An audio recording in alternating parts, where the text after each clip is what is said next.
ગુજરાત વિધાનસભાના સત્રનો આજે 9મો દિવસ છે અને હાઉસમાં ધારાસભ્ય ચૈતર વસાવે જે આજે અલગ 11 વિભાગોના પ્રશ્નો હતા તે પ્રશ્નના મામલે તેમના કયા પ્રશ્નો હતા અને તેમણે આ મામલે જ્યારે મંત્રીઓના પાસે જવાબ માંગ્યા ત્યારે તેમને શું જવાબ મળ્યા તે મુદ્દે જ વાત કરવી છે। 9મો આજે દિવસ છે, આજે હાઉસમાં કયા પ્રશ્નો રહ્યા, શું ચર્ચા થઈ? આજે વિધાનસભાના સન્માનીય ગૃહમાં મારા 18મો નંબર પ્રશ્ન ક્રમાંક હતો।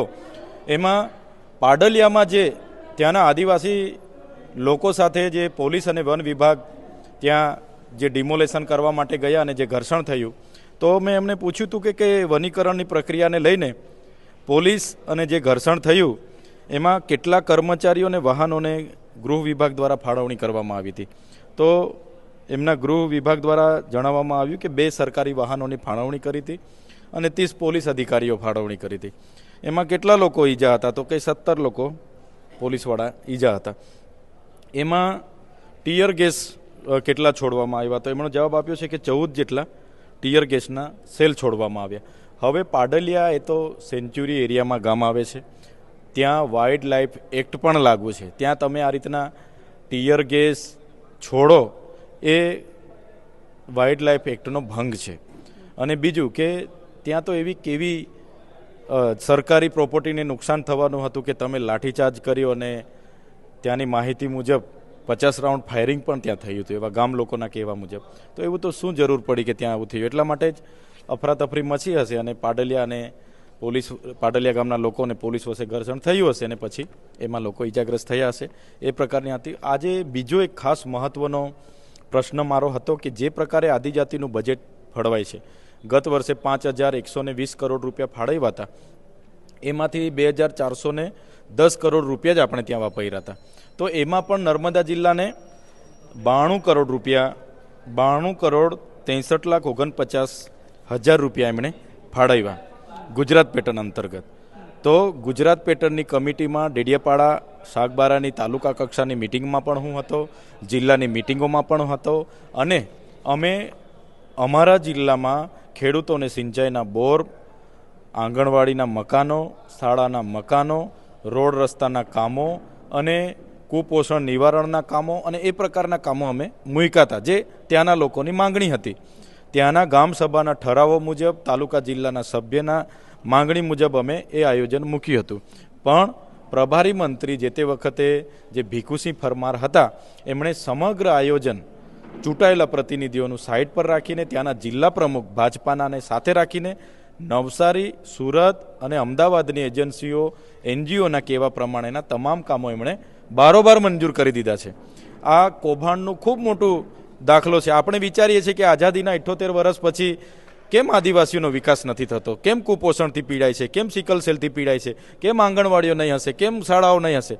પણ જે બજેટ આવે છે એ બજેટ આદિજાતિ લોકોના બાળકોના પેટમાં નથી જતું, એ આ પ્રકારના પ્રભારી મંત્રીઓ, એમના અધિકારીઓ, એમના કોન્ટ્રાક્ટરોના પેટમાં જાય છે। એટલા માટે જ આજે આદિવાસીનો વિકાસ નથી થયો। તો સાથે સાથે પછી તમે જ્યારે મામલો આજે હાઉસમાં ઉજાગર કર્યો તો પછી શું પરિસ્થિતિ ઉદ્ભવી? આજે જ્યારે હાઉસમાં અમે પ્રશ્નનો વારો હતો મારો, ત્યાં સુધી એ પ્રશ્નનો વારો હતો ત્યાં સુધી 1 કલાકનો સમય પૂરો થયો છે। પણ જેવો આ મને જવાબ મળ્યો કે આ વિભાગમાં આટલો ખર્ચો, આ વિભાગમાં આટલો ખર્ચો અને 92 કરોડ રૂપિયા એમણે જ્યારે ખર્ચો બતાવી દીધો, તો અમે જે કામ માટે એમને કીધું હતું એ કામો તો આમાં છે જ નથી। અને જે પ્રકારે કૌભાંડ થયું છે એનો ઉત્તમ નમૂનો તમને હું બતાવી દઉં છું। જે પ્રકારે અમે આયોજનમાં ત્યાંના પદાધિકારીઓએ આયોજન આપ્યું એ તો આ લોકોએ બધું સાઇડ પર મૂકી દીધું અને એજન્સીઓએ કઈ પ્રકારના આયોજનો કર્યા છે તમે જોઈ લો। સેન્દ્રિય તત્વની બોટલ આપવામાં કેટલા, એક તાલુકામાં 32, બધી તાલુકામાં। એ જ પ્રકારે તમે જોયું હશે કે આ પ્રભારી મંત્રીના કહેવાથી, હવે પ્રભારી મંત્રીને અમારે ત્યાં લાગે વળગે જ નહીં, એવી કોઈ ગાઈડલાઈન નથી કે પ્રભારી મંત્રી મારા તાલુકામાં આયોજન કરે। એણે તો ખાલી આવીને બેસવાનું છે, એ મોડાસાથી આવે એને થોડી ખબર છે ડેડિયાપાડાના લોકોને શું જોઈએ છે। આ પ્રભારી મંત્રીના કહેવાથી આ તમે 3D ક્લાસરૂમ, હવે ત્યાં ક્લાસરૂમ નથી તો 3D બનાવવાની શું જરૂર છે? એના 30-30 લાખ રૂપિયા બિલો મૂક્યા। આ કુલર પૂરા પાડવાના 1 તાલુકામાં 20 લાખ રૂપિયાના બિલો, આસન પટ્ટાના 12 લાખ રૂપિયા, આ મલ્ટીપર્પઝ સેટના, પછી આ તમે જોઈ લો આ કમ્પાઉન્ડ વોલ બનાવવાના 50, આવા બોગસ, હાવ બોગસ, જેની કોઈ જરૂર નથી એવા કામો, એનજીઓના કામો, આ મલ્ટીપર્પઝ સેટના પેલા આગળ હતા જોઈ રિનોવેશન અપગ્રેશન. હવે એમાં હું કલર કામ કરવા માટે તમે 50 લાખમાં હું કલર કામ કર્યું? આ જે કામો પેપર પર બતાવેલા છે વાસ્તવિક રૂપે ત્યાં થયેલા છે કે પછી પેપર પર જ બતાવેલા છે? આ બધા કલર કામના, આ અપગ્રેશન અને રિનોવેશન એટલે શું? કલર કામ કરવાનું, ચિત્ર દોરવાનું, એના 50 લાખ રૂપિયા હોય એક શાળામાં. આ બંક બેડ અને બંકિંગ શેડ એના 50 લાખ રૂપિયા હોય. આ તમે સાયન્સ લેબ બનાવવાના, એ લેબ શું હોય? રૂમમાં સાધનો હશે જ ને, એમાં 40 લાખ રૂપિયા. ત્યાં શાળા નથી એની વાત કરો ને તમે, અમે તો શાળા માંગીએ છીએ. આ માન્ય પ્રભારી મંત્રી એ બધું આ કૌભાંડ કરીને જતા રહ્યા. હવે લોકોને આ રંગમેટ પૂરા પાડવા. હવે શું છે રંગમેટ કે એમાં એટલા 20 લાખ રૂપિયા એક શાળામાં ખર્ચો પાડ્યો? એટલે કહેવાનો મતલબ ત્યાંના લોકોને શું જોઈએ છે એ પ્રકારની ગ્રાન્ટ વપરાતી નથી. ગ્રાન્ટ એવી રીતે વપરાય છે, એમાં 10% પ્રભારી મંત્રીના નીકળી જાય, 5-10% કલેક્ટર અને પ્રાયોજનાના નીકળી જાય, અને 5-10% પેલા શિક્ષણ અધિકારીના નીકળી જાય. અને પછી કામ એ પ્રકારનું નક્કી કરવા જે બિનજરૂરી હોય. એટલા માટે જ આઝાદીના 72 વર્ષ થઈ ગયા, 78 વર્ષ થઈ ગયા, આદિવાસીનો વિકાસ નથી થયો. એનું કારણ છે કે પૈસા આદિજાતિઓ લોકોના ઘરે નથી પહોંચતા, એમના પેટમાં નથી જતા, નેતાઓ, કોન્ટ્રાક્ટરો અને અધિકારીઓના પેટમાં જાય છે. એટલે આજે આદિવાસીનો વિકાસ નથી થયો. આ તો હું એક તાલુકાનું બતાવું છું. આ જ પ્રકારે આદિજાતિના 14 જિલ્લાની 14 પ્રાયોજના વહીવટદારની કચેરીઓમાં સેમ ટુ સેમ કામો તમને મળશે. આ જ એજન્સીઓ, આ જ કોન્ટ્રાક્ટરો, અને કામો પણ બધા હરકા આખા 14 જિલ્લામાં છે. અચ્છા, હાઉસમાં તમે આટલો મોટો મુદ્દો આજે ઉજાગર કરો તો સરકાર તરફથી કોઈ નિવેદન આવ્યું કે ના આવ્યું? રોજ જે મંત્રીઓ, સરકારને તો આ બધું જાણે જ છે. આમાંથી જ એમનું પાર્ટી ફંડ ચાલે છે. આમાંથી જ એમના જિલ્લા પ્રમુખો બધી પાર્ટી ચલાવે છે. એમના કમલોમાં હમણાં 10-10 કરોડના બનાવ્યા, એ આમાંથી જ બનાવ્યા છે. સરકાર જાણે જ છે.